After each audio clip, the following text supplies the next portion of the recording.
Welcome back to Nasdaq Trade Talks. I'm your host, Jill Malandrino, Global Markets Reporter at Nasdaq. Joining me, Market Site for Financial Literacy Month, we have Caleb Silver. He's the Editor-in-Chief of Investopedia, and we're going to focus on highlighting the importance of financial literacy for all types of investors. Thank you so much for joining us. Thanks for having me. On such an important month for all investors. Now, why is Financial Literacy Month, why is that important for everyone who's involved with the markets? Financial literacy is important every month. It just happens that April is Financial Literacy Month.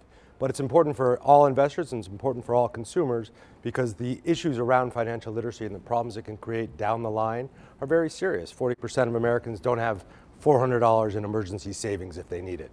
Credit card debt is at an all-time high. Student loan debt at $1.5 trillion is crippling for a lot of people who are just starting out. So it's important for consumers, but it's also important for investors who are trying to get into the market to take advantage of what investing can do for you. Well, the good thing is there are a lot of tools and resources that are becoming more available. Tell us about some of the tools that are available through Investopedia. Okay, we've been doing this for 20 years, so we have a lot of tools.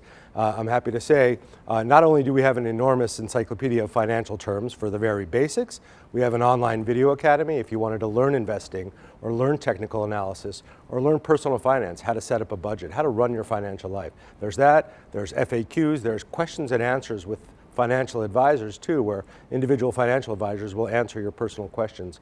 Personal finance is very personal, so we try to approach it that way. So we have a lot of things like that and features on the site that are helpful. What type of topics do you see the most traction and traffic in? Well, it's seasonal sometimes, so tax season obviously. We saw a lot of tax-related questions. Towards the end of the year, we see a lot of questions around, should I sell my investment? Should I take the tax loss?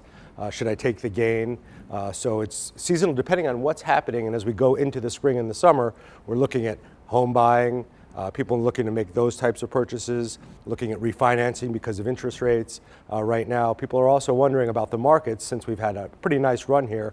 Have we come too high? Are we at the end? Is this the beginning of the downturn? So people are always asking those types of questions, but also trying to get themselves smart on the basics of investing. All right, now what can the industry be doing better in terms of outreach and promotion and providing financial literacy tools?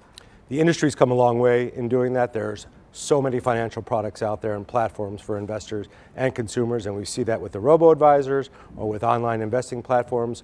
They think what they do is they may take it a little for granted how much information people actually have about how to use those tools and about the basics of investing.